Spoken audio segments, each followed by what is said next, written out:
Alright, welcome to another edition of What the Fuck Happenings here. Yes, inmendham.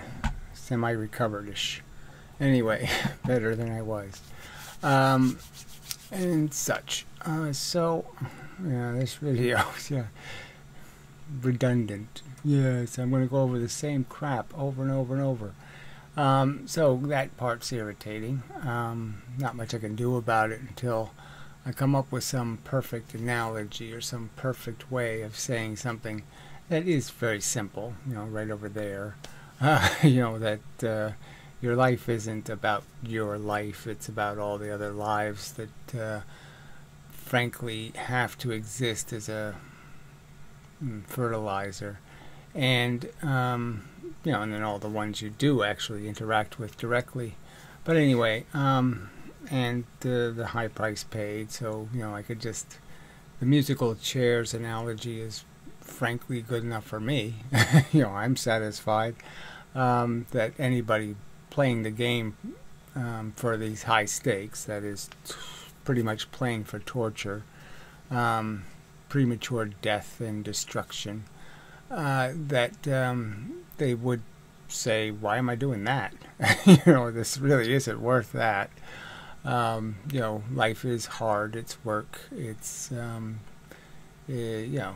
nobody gets off scot-free. And, it's, and to do, to get something that's imperfect, and to pay such a high price for it, all the collateral damage, it should be frankly obvious to somebody reasonable that this isn't the kind of thing you keep running. It's not a good show. It's not the greatest show on earth. It's no. It's a farce and a tragedy and bad game to play. It's like whatever, playing Hindenburg or something. It's not going to end well for anyone. All right, and but that's in the context. Making these kinds of arguments is in the context of most people now in civilized world aren't compelled to say, oh, I want to have kids and jeopardize them and put them in all kinds of circumstances that I won't be able to control, and all kinds of horrible things could happen to them. They're not really looking for that responsibility. They're not highly motivated to think there's some grand purpose in just making another death scene. No, that's not a bother. Till you could rewrite the script into something that doesn't include all the sadness and horror and torment and torture. No, let's not do that movie. So that's the simple argument, and you're just okay. Like I said, most people who have acquired some sense of perspective through education, I suppose, are capable of drawing the conclusion that at least it's not for them. And the problem is, though, is they haven't drawn the conclusion it shouldn't be for anybody, because, frankly, you don't get here based on the mistakes you make. You get here based on the mistakes somebody else makes. It doesn't make any sense to think that, oh, I've given myself immunity by not having children. No, you haven't. Because you're just going to wake up as somebody else's victim. So, these are all pretty simple arguments. But the stumbling block is that you can't reason very well with people in terms of getting them to change their perspective. It just gets so gluey and sticky that they can't ever, switch sides, so to speak, or realize the side they're on isn't the side they need to be on, or the perspective is weak and shallow, and yeah, I mean, facts don't mean much to people. So this is seems the bigger dilemma is, because I think people, if you're going to do it, you need to do it right and understand that, the real context is there isn't a God, and we're just a manifestation of the organization, in a sense, of matter, and the fact that it becomes, as soon as it's occupying space and it's fighting for space, the tendency is going to be that the matter that capitalizes first wins. So it is this musical chairs thing. There's only so much of the resource available, and it's always going to be a contest. So the chemistry, in a way, is competing. The chemistry on Mars, or when Mars is a bad example, Jupiter, all the swirling gases and everything else, it's in a competition, in a sense. It's, it has to grab the space, or something else will take it first, and it'll stay frozen, or it'll stay stuck someplace else. That just goes a step further once it becomes chemistry that can be more aggressive in its function, by evolving. And that's all we're a byproduct of, is that, little tiny machines were made, and then the little tiny machines were made into a bigger machine that has functions. It has, livers and kidneys and spleens and machines, mechanisms that do different things. And, one of them became a brain, that can scheme strategies to push other people out of the chairs. And that was really the only task, was just to win. Didn't matter really how you won. You just needed to win. Until we became social animals, and then obviously the winning is more about the tribe winning than the individual winning, and so you have to start becoming servants and drones and disposable bits to preserve the strength of the ants versus the termites, kind of thing. And it's all insidious and disgusting. And if we had to live the actual, bug life, people wouldn't be, they wouldn't be selling life as a good game.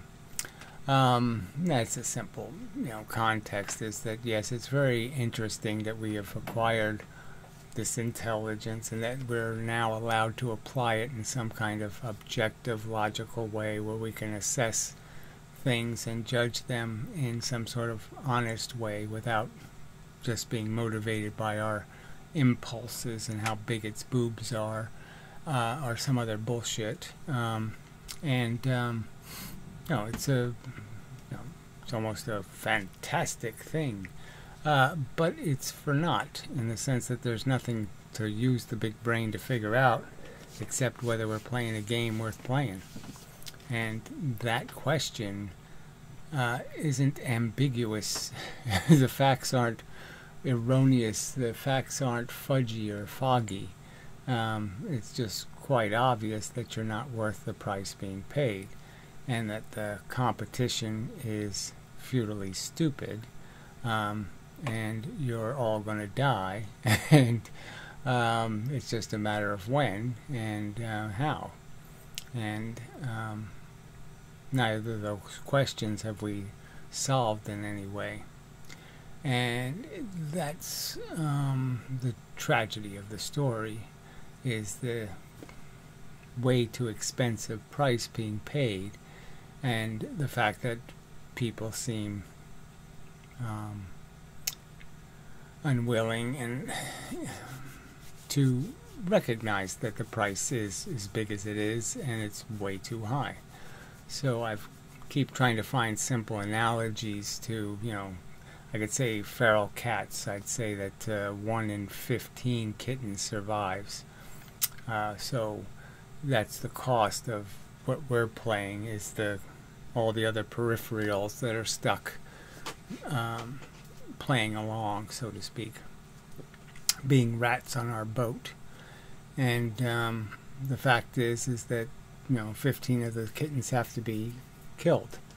And would you be willing to kill them? It's just and I'm arguing that obviously if you have some appreciation for suffering and harm and misery and how much you don't want to endure it, that you certainly wouldn't say, go ahead, strangle me 15 times, crush me to death 15 times. It'll be worth it. That's not going to be your perspective. You're not going to be able to strangle the cats. It's just a fact. And you should just acknowledge that, yeah. So it's sort of just a simple argument against vegetarianism, that, if you had to go kill your own dinner, you had to go look Porky in the eye, and whack him over the head, you wouldn't do it. You wouldn't say it was worth it. You'd say, oh, maybe I can find something else to eat, because, I don't want that job. And then cut them into little pieces, to all that mess. I wouldn't, it's not a valid price to pay for my existence. And the reason why I'm doing it is because I can get away with it. So that's what most people are doing. They're just cheating. They're just saying, I'm not going to really account for what my life really is, what it really adds up to, and instead I'm going to go with some delusion that I'm worth it somehow, and that the price isn't something I'm imposing, it's somebody else's fault somehow, and it doesn't matter what I do. And obviously the simple argument is that in some sense that's true, you're a victim, but as soon as you vote for putting more fuel in the boat, and putting advertisements for the next voyage, promoting the next group of passengers to be subjected to the voyage, then it is your fault. Okay, then the finger can be pointed right at you. You're the cause. Because it wouldn't happen without you. Without your vote, without your affirmative, fluffy bullshit statements about the glory of existence, it just in fact wouldn't exist. So the only thing keeping it going is the propaganda and the bullshit, and the rest is responsible humans, who would be perfectly willing, okay, to decommission the boat, and do the unpleasant work of tearing it apart and burying the pieces, because it's the right thing to do, because there's nothing good going to happen on this ship of life. It's all adds up to pain. Yeah, a lot of it, and yeah, it's just it's the truth. Yeah, okay. There's no other functions here. We're just complicated machines, produced through a process that can be rationally understood once a molecule becomes capable of coding the creation of a machine. And it's not, it's, from all evidence, it's a rare event because it never happened twice on this planet, and it's covered with the parts to make such molecules, but no other molecule has managed to create or duplicate the function. And certainly no other part of the physical available parts, flagellums and different kinds of microtubules and all kinds of other stuff, none of that has any appearance of ever creating anything like a brain. So we know that that's all just, you got to make neurons first. You got to make a very specialized type of cell. So, you know, it's not something happening. The universe doesn't sit around going, well, let's see how much of this life stuff we can create that will brutalize, you know, and be tormented and tortured. It's really not the plan. And it's, we're just a bizarre possibility, obviously. It had to be possible because we did happen. But it's not. You don't just throw some water on Mars and all of a sudden you got, you know, traffic jams. Not likely. Not even plausible, frankly. But anyway, we can't say it's not plausible because, yes, again, we do exist. But I'd argue the more you know about the science, the more you know how unusual whatever our trail here was full of jumping on top of alligator heads, and we amazingly jumped on a million alligator heads and not one of them had their mouth open. I mean, it was just a bizarre circumstance that made it possible for us to be in this condition, to be in this position to basically prevent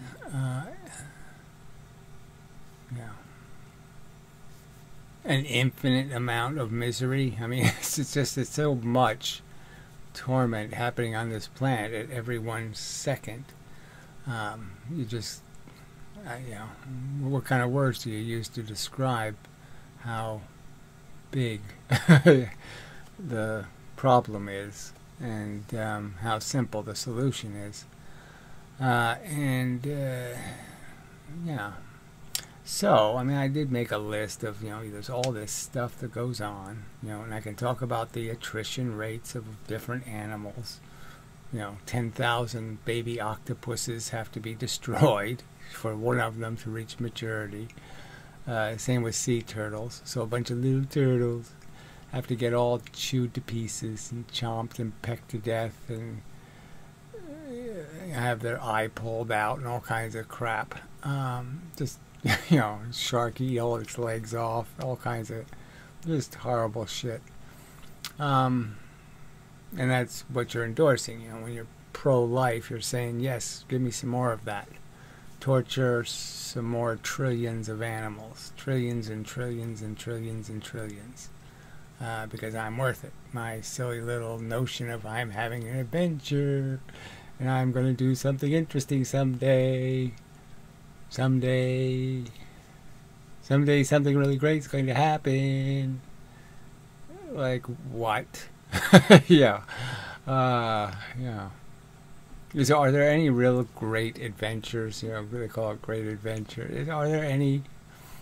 Does anything ever solve a problem? Do you ever go on a perfect vacation? You know, does any of those things ever happen? Yeah. Or is it just a delusion that you think, well, it'll be so much better next time because it won't rain?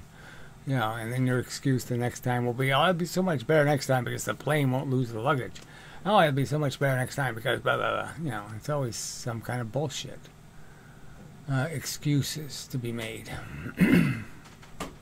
And it's no excuse. And again, I don't know how it's not obvious to most of you just living a while and watching people like your grandparents first, and you know, then other peripheral damage, friends and family go through something absolutely horrible, and you have no power to do a damn thing, and it's should change you. Yeah, should have an effect on your optimism. Yeah, it should. if you were reasonable people. Yeah, and like I said, I think it has. There's a lot of people on Earth who, they're voluntarily chosen not to be baby makers, and they're not enthusiastically trying to, shove people into fertility clinics or something. They don't feel a huge panic, that, oh, what a tragedy, if we cease to make whatever, human pretenders, machines pretending to be vital and important to the universe, when no, they're not. They're just liabilities in the universe. They're just something to watch tragically be destroyed, frankly. So that's the sort of the musical chair analogy, is you just keep surviving by killing others, and then eventually there's no chair for you either. And you're just gulping, gulp, gulp, gulp, and then you're going to sink into the quicksand. So you can struggle and fight and do all that stuff, and you can prolong how long it'll take before you die, and you can choke and go through some angst and watch your friends die and watch this happen and watch that, do all that crap. It's going to be quite unpleasant, and the quicksand's going to win. You're not going to win. So why would you say, oh yeah, I want to subject that on a kid? Yeah, little kids need to do this. No, they don't. So we'll call that a beginning, and we'll see what we can do. But yes, I have to come up with maybe some graphics or some diagram or some some kind of chart. Just getting it as simple as that. Not a single player game, too expensive, not your money. Well, some of it is your money, obviously, but the vast majority of the price paid isn't paid by you, and that's the part that should humiliate you, that you would impose suffering on so many to do so little. Well, that's pretty good poetry there. Alright, I'll be back. Alright, back. So I was thinking about last night. I was in some room where you get a minute to explain some argument, some theory, some statement about reality, and try to persuade people, blah, blah, blah. And, whatever. Won't discuss how horrible the format is, but regardless, the idea that there's a whole bunch of conversation that people aren't ever exposed to, and it's hard to keep aware of that fact, even for me. I say, oh gee, I've said this stuff so many times, but I haven't said to anybody. The same people have been showing up for years, and unfortunately, so there's just not enough exposure to a broader audience. So I could argue, that there's a couple of arguments out there that people make about, the nihilist argument, and then you say something like Sam Harris wrote a book, The Moral Landscape, should have called it The Value Landscape, but regardless, fix my throat. I've made these arguments about how could anybody not be able to figure out that what we're playing for are feelings, and the only thing that matters is, how much torture there is. And if you get rid of the torture, then there's no argument to be had about any kind of crisis, because the only way you make a crisis is to hurt something. There's no problems if there's no pain and suffering and misery and torment. So that one to me is so obvious. It shouldn't be an argument I have to make to smart people. But then you look at this other side, this other argument where, the antinatalist versus the ethicist bullshit, and you're just like, well, what could that possibly be about? I mean, it's clear, animals are doing what we're doing, and they're just doing it without a bunch of complicated formulas, and they don't have any math, and they don't have a great deal of language. So what? They're clearly in it, in the sense of they're motivated by feelings, and they're comfortable and happy, or they're uncomfortable and unhappy, and there's a real state of their welfare, and there's just, in my opinion, no rational. I mean, how do you make a rational distinction and say we need protection, but they don't? That's just ridiculous. It's too stupid, you'd say. So anyway, you just shouldn't need a ton of argument to get through that one. I mean, especially with somebody who knows anything about science and can understand that it's, feelings are a very old function, not a modern human function. You don't need a big brain to have one. And it's just a concept. Ouch. This awareness thing, where all of a sudden you go from being just a computer, to being a computer that makes this weird awareness thing. And it's, you can argue it's just a completely synthetic function of the brain. It's just what brains do. It's not a material function beyond the fact that it's an arrangement of neurons producing a signal, and the signal just happens to be built into a machine that can panic, and they can sense it. It just, like I said, there's nothing you can do about it. You can't, you have a feeling, you say, shit, I'd just like to not feel that, but you can't just say, I'd like to not feel that. It doesn't work. I've tried it. It doesn't work. So it's, shouldn't even be an argument that the sentient brains in nature are of just as much importance as our own sentient brain. And again, these arguments I shouldn't have to make to smart people that, it doesn't matter which brain is being tortured. It just matters that the torture exists.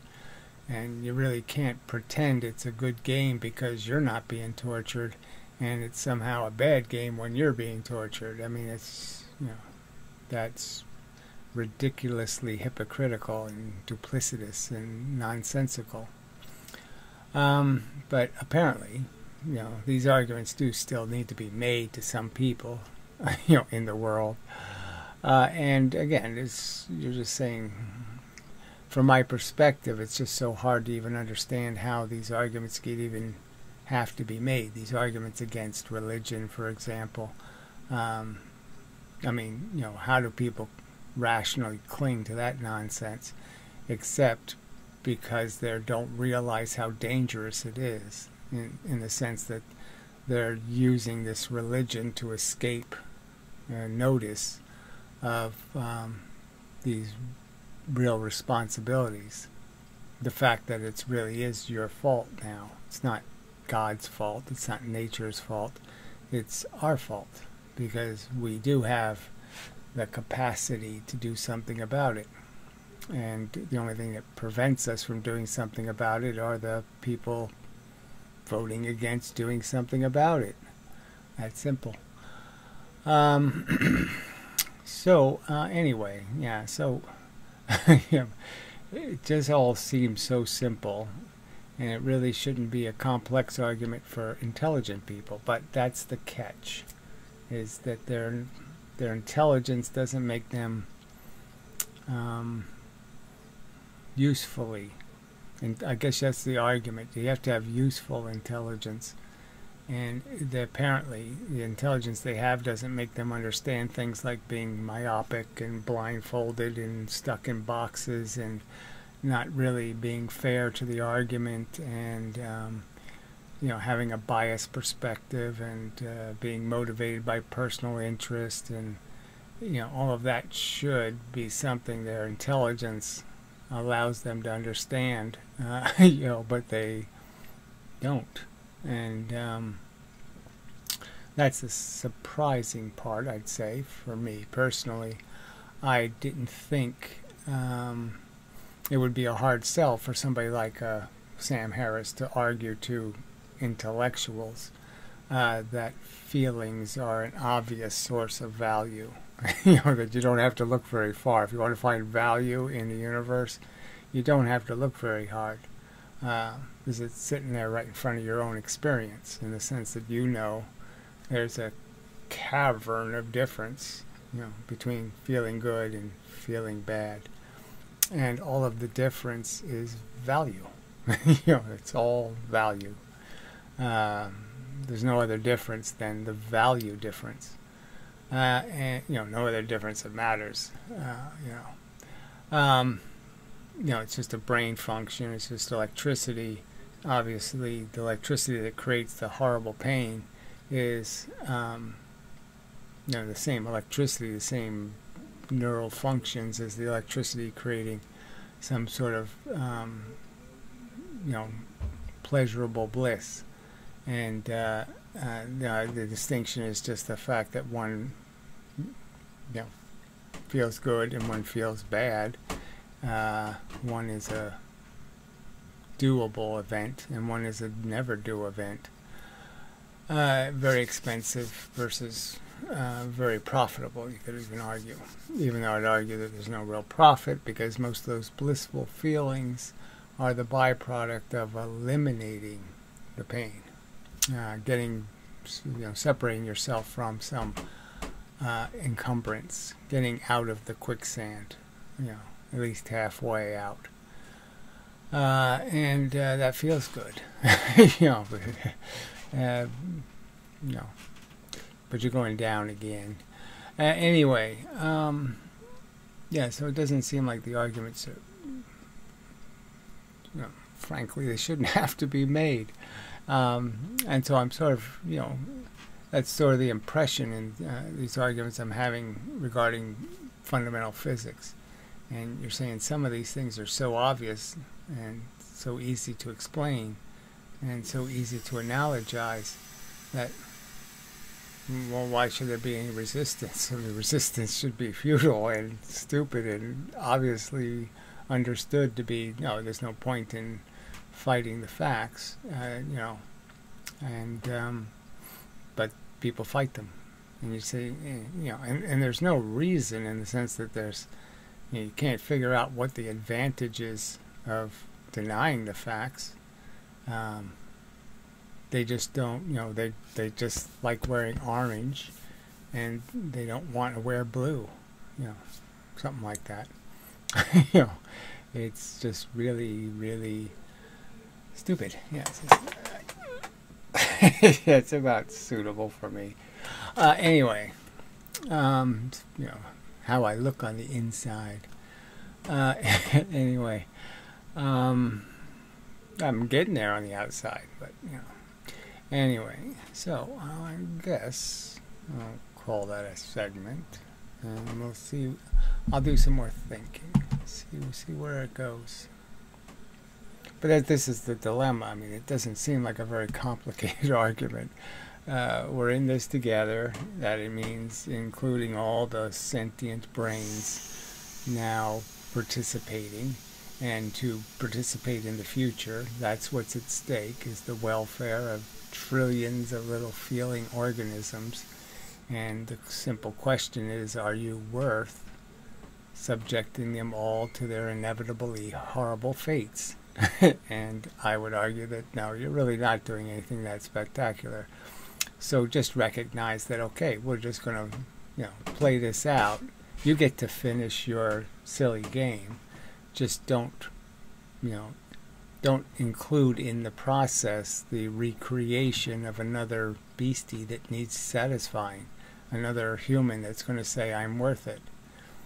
Don't bother creating one of those, because they're the only thing sustaining the torment and the torture. It's really, it's more than just stupid, obviously. It's a horrible crime you're committing. You know, and it's heinous. You know, you're worse than, you know, the worst diabolical criminal. Because you could argue that, you know, they might not have procreated, or they might not have been pro-life, and so they're not nearly as bad as you, pro-lifer. All right. Yeah. Well, okay. We'll try again later, and such, and so forth and whatnot. All right. So I'm switching to the physics channel for a little tiny bit, and you know, just to make this argument that this really isn't about making good arguments. It's about the fact that people are institutionalized. Their brains are stuck, and they're really not functioning as logic machines that are saying, I just want to know the truth. They just want to validate some kind of pixie story they have in their head about what kind of adventure they're on. So they're just telling a Red Riding Hood story, and they really can't have any reality in it. Okay, so if reality tries to creep in, they have to block it and stop it, because, yeah, they're telling a fable, and fables are like houses are made out of gingerbread and it never rains. So if you're going to have a theory that it rains sometime, they won't accept it because it's outside of their accepted narrative of the story. They're bullshit. And so I found that in this physics argument. So for years I've been arguing these physics arguments, and this one, you know, the arguments get more and more obvious. You figure out how to say it in a way that's just so simple that how could an idiot not understand? But I mean, this one was just so glaring because of this. I mean, this is just a silly proposition. Everybody knows it doesn't take 25 times the gas to go 5 times as fast. So it doesn't take 25 times more fuel to go 50 miles an hour than it takes to go 10 miles an hour. It in fact takes less than 5 times the fuel to go 50 miles an hour rather than 10. You know, and the same is true for, you know, a generator on Niagara Falls. I spin it twice as fast. I'm only going to get twice the energy. I'm not going to get 4 times as much. If I spin it 3 times as fast, I'm not going to get 9 times the electricity.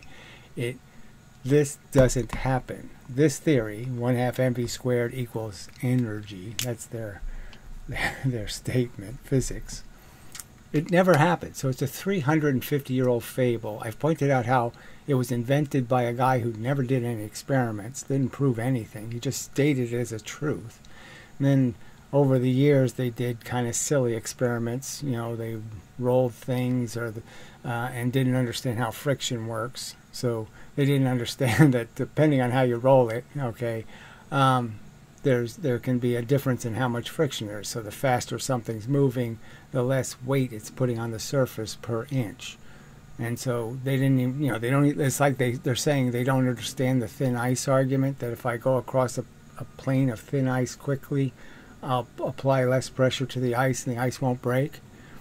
I mean, of course they understand that argument. So, you know, and then it has been tested to some extent. Okay, there's absolutely no experiment that shows 25 times the fuel to go 5 times as fast. So there's nothing.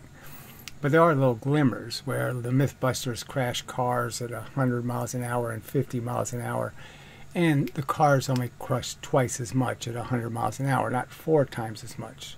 This formula says it's 4 times as much, and it didn't happen. And it didn't take 4 times the energy to move the car 100 miles an hour. Okay, so in spite of those facts, they just keep telling me this has to be true, it has to be true, it has to be true, it's true, true, true, true, true. And they just won't, you know, it's just so it's belligerent. So I came up with a simple, you know, you just have a person in space or something in space and it just throws baseballs. And, you know, Newton's basically argument is you know, equal and opposite reaction. I would argue that it's just obviously momentum is the only thing you can create in the universe, and you're creating momentum in one direction, you're going to have momentum in the opposite direction. And so if you throw one baseball, you're going to get one velocity. So one baseball gives you one velocity. And the very fact is if I throw two baseballs at the same speed, I'm going to get two velocity. That's going to happen because it's an exchange of momentum. You can't change these rules. You're going to create a certain amount of momentum this way. I'm going to get the opposite momentum. That's the way it works. So three baseballs, okay, three velocity. Now I didn't do 9 times the work, right? So when I threw two, I didn't do 4 times the work. I mean, throwing 2 baseballs is not 4 times. It's not 4 baseballs. I didn't do 4 baseballs worth. And certainly when I threw 3, I didn't do 9 baseballs worth of throwing. So clearly this isn't happening. And it goes all the way up. Like I said, you can go all the way up to 10 times for 100. It just doesn't happen. Okay, there's no evidence of anything close to 25 times the fuel to move something 5 times as fast. It doesn't happen anywhere in this material universe. The experiments are decisive in proving the point. I mean, you turn the nozzle on a water hose. I have half the water at twice the velocity.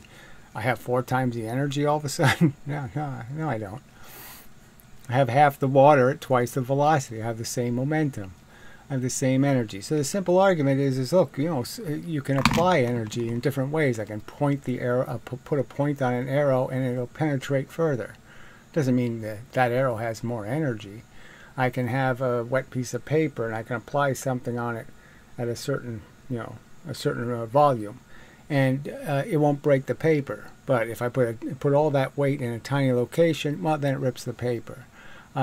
So, I mean, you can have all these examples where really it's just about how you apply energy. So certainly a bullet coming out of a gun going a very high velocity is going to apply all of its momentum in a tiny millisecond, where the gun recoil is going to apply its momentum over a long period of time. So yes, you can break things by applying energy quickly, but it's not more energy. It didn't take more energy to make it, and it won't produce more motion in the actual universe. It won't create more momentum. You can't knock down more bowling pins with an 8-pound ball going 16 miles an hour versus a 16-pound ball going 8 miles an hour, because all you can do is transfer the momentum, the MV part. This is the only part that's real. Everything, this crap is that. It's crap, and this is just waste of time. There's just momentum. Newton said it, twice the force, twice the velocity. 3 times the force, 3 times the velocity. So anyway, I can go over this forever, right? 350 years they've believed in a complete piece of nonsense, and I can't get a single scientist of any credibility to admit it. Yeah, it's nonsense. It's garbage. It doesn't happen. It's not a real thing, okay? It's not a real concept. It doesn't happen, okay? And it's provable that it's not happened. So, well, you can prove scientific facts. I can't prove philosophical facts. I mean, I can't prove that, sensations have value. I can only make the argument that I know they do because I've personally tasted them and had them. And there's just no way for me to miss the cavern of difference between the good ones and the bad ones. And the difference is all value. The difference isn't one's blue and green or something.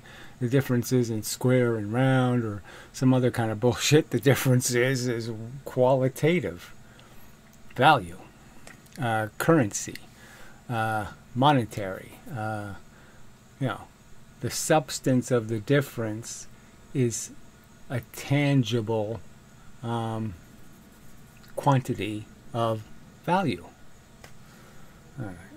So the problem is there's just, how do you argue with people when they don't care about the truth? They won't accept a truth that's outside of their dogma.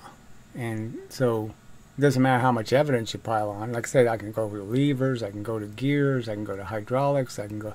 All these subjects prove that this doesn't happen. This never happens. There's not a single experiment on this planet demonstrating that it ever takes 25 times the energy or fuel or whatever you want to call it to move something 5 times as fast. It doesn't frickin' happen anywhere, ever. and yet they'll continue to believe it does happen when it doesn't happen, when there's no evidence that it happens. And you're saying, well, how do you fight something like that? So it's almost like it's just as bad as the faith argument for religious kooks, except scientists don't have any excuse for their faith. They don't have any, they don't have a biblical excuse and right to pretend I don't have to be reasonable, and they're still being unreasonable. So I mean, it's a belligerent ignorance, it's a belligerent stupidity, it's a belligerently wrong. How do you fight belligerently wrong people? So that's the dilemma. So just illustrating a point that I'm running into, okay, that just makes this so difficult. It's difficult arguing philosophy in the first place because it is so less tangible. It's not made out of a simple model. You can't just make it out of square pegs and round pegs. Physics you can, and even there they won't alter their dogma. They won't alter their fairy tale, no matter how many facts you point out, no matter how many facts you pile on. They won't accept the truth. So I don't even know how to describe it, right? Lots of religious people gain some doubt when people start explaining evolution. Scientists won't accept any doubt. They won't accept any challenge to their silly axioms and premises. None. And that's just frickin' amazing to me.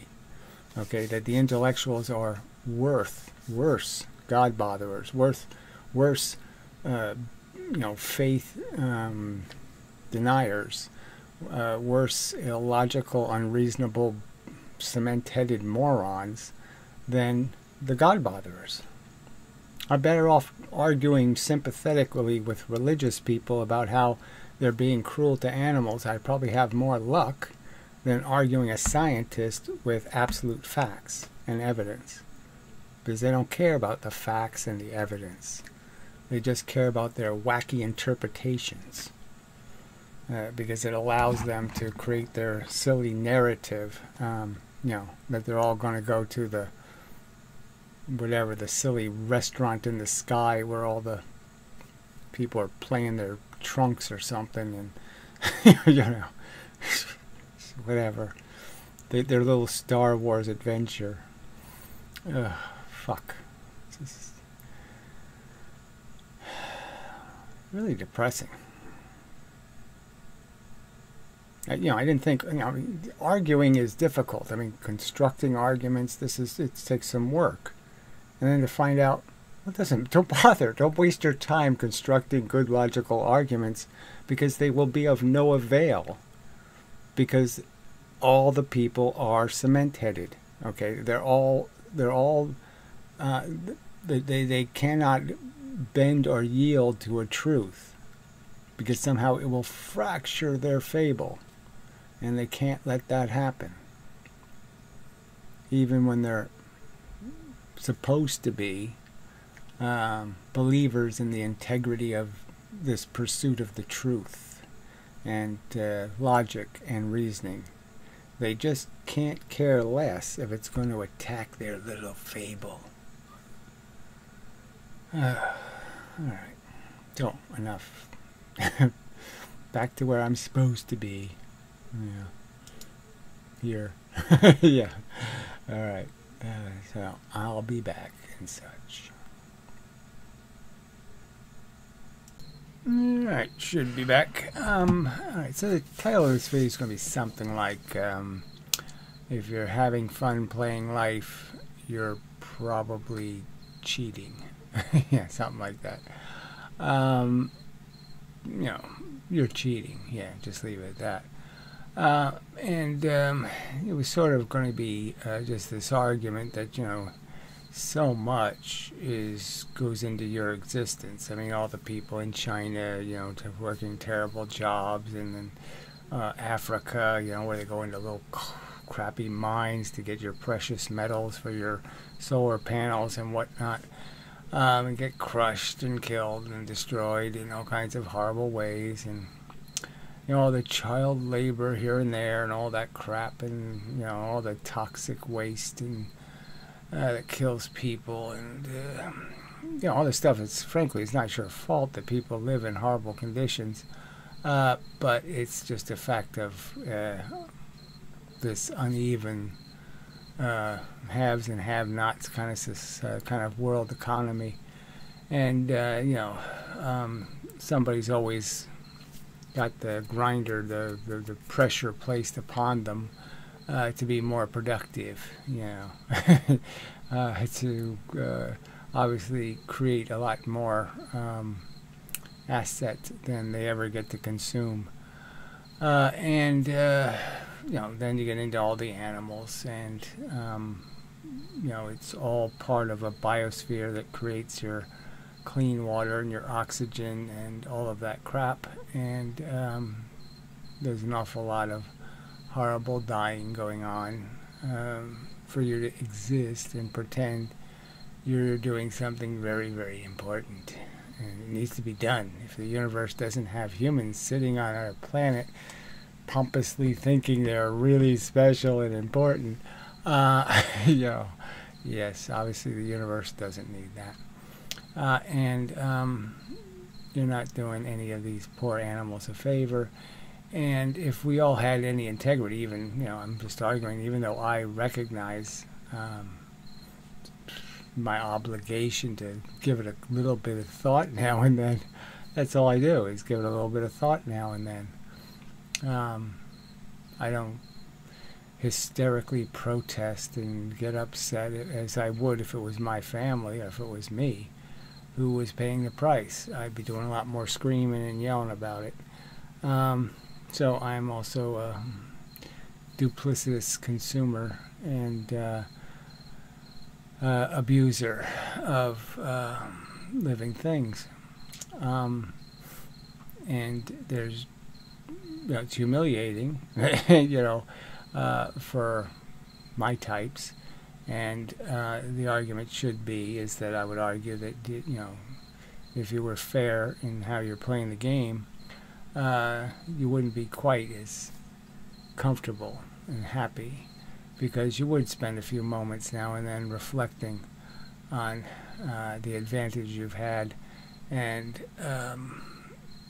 just all the stuff you've been fortunate to not have to be a participant in. All the, just even, so many things, you could just bring up AIDS and all kinds of different, and just all the insidious ways, and all the lives ruined, all the sadness and pain and suffering,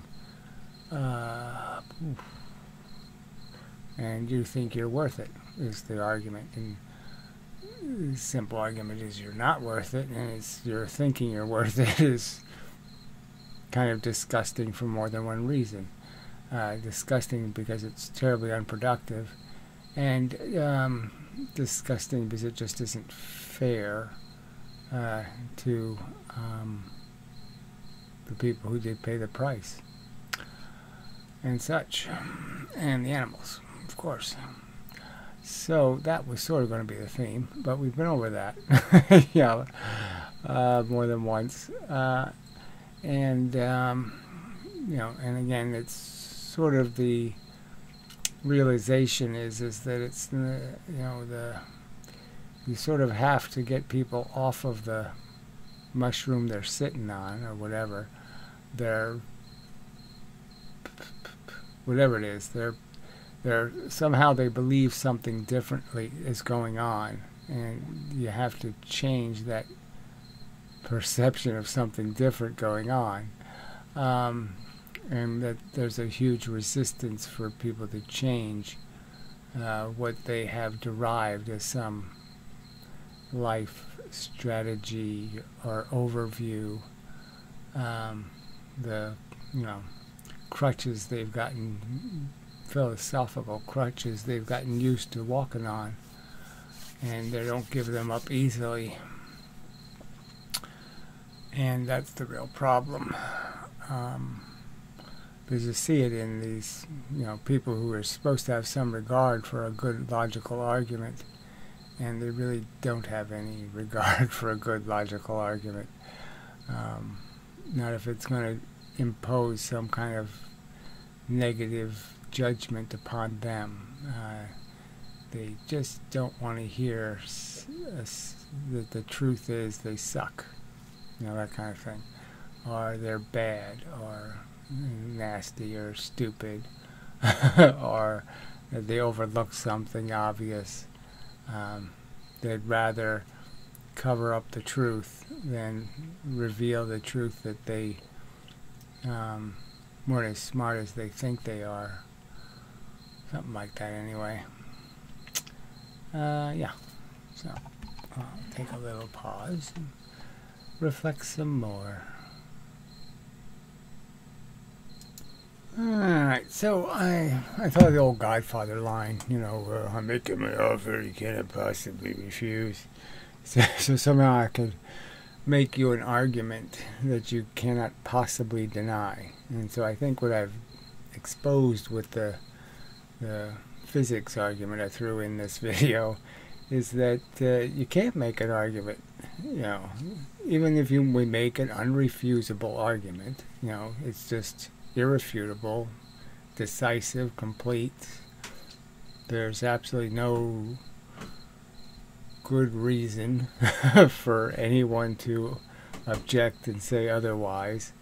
It doesn't matter. It doesn't work because there just isn't a capacity to reason, do logic, and be fair to the facts. To take the facts and put them in a proper order and arrange them and say this is the only way they arrange.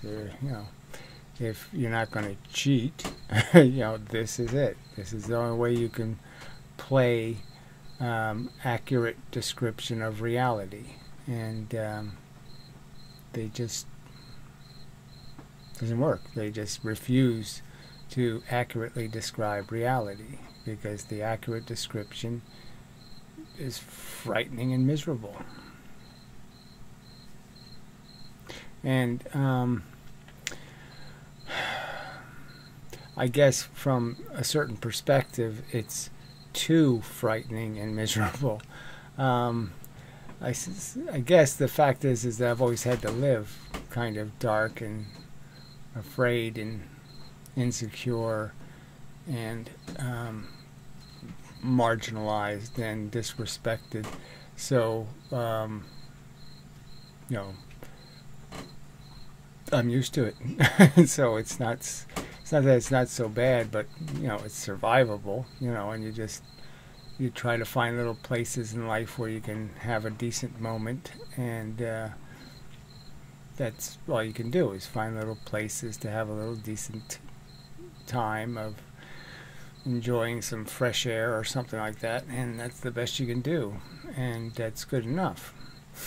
It's like my diet is really, really bland, because I'm clever enough to know that I can't have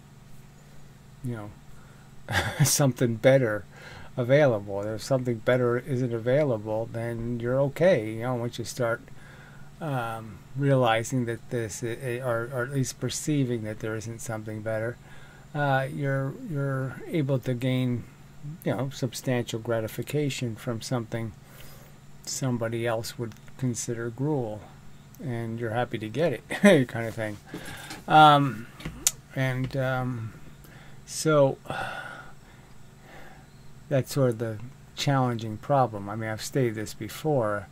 I can't do to you what happened to me, because what happened to me was I hatched different and grew up in a different nest and had different misadventures that so I didn't need to learn the truth as an opposing draconian force that, bad wind that all of a sudden blew. So I didn't get like 35 or 40 years of wonderful air, and then all of a sudden all these, bad birds showed up and all this smell and stink started blowing into your atmosphere. So maybe it's something like that, that makes it so intractably different and hard to find an entry point, some place to stab that'll work. Some weakness in your exoskeleton of denial and delusion. But yeah, I have to find my diatomaceous earth of an argument that'll break it all down, and you'll recognize that this isn't about you and how special you are and how charming and interesting your little life is.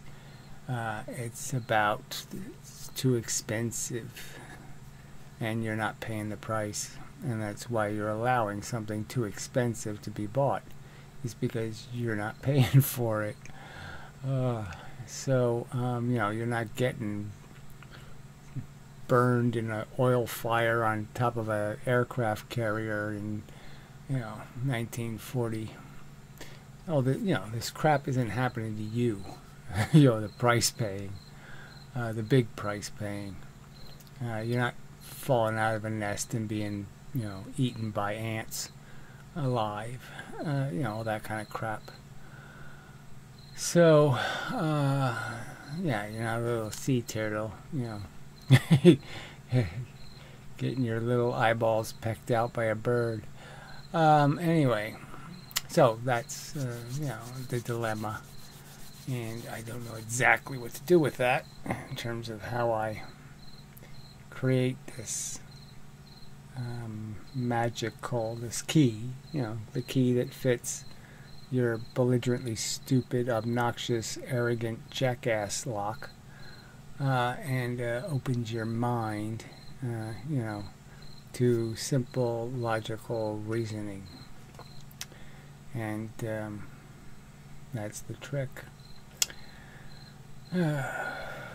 Praying mantis there. You just watch a few of those, and just, I don't know how much film I got that was all that great. I mean, I wasn't a documentarian, but just the number, you don't realize just how many murder scenes praying mantis is involved in. I mean, it's hundreds, and they're eaten alive, and it's just, you're just saying, thank goodness there's no mammalian praying mantises. There's nothing big enough to go after us. But, the carnage on the African savanna is pretty bad. It's pretty praying mantis. I mean, it is eaten alive in a lot of cases. Not everything gets gets strangled first. Ow. Ow. Ow. It's painful to even glance at. But anyway, alright, so we'll call that a video and such and so forth and whatnot. And I appreciate your attention, and I wish you were not the same viewer over and over, but whatever. I do need to reach more people, and even that's difficult because it's not a fun subject. It's really hard to talk about it in little happy sound bites or something. It's just it is tricky and difficult. All right, well, enough complaining and such. So till the next time, and such and so forth and whatnot. I have an outline of the problem. Now I have to outline a solution. Yeah, that's what I have to do. So anyway, till the next time, and such.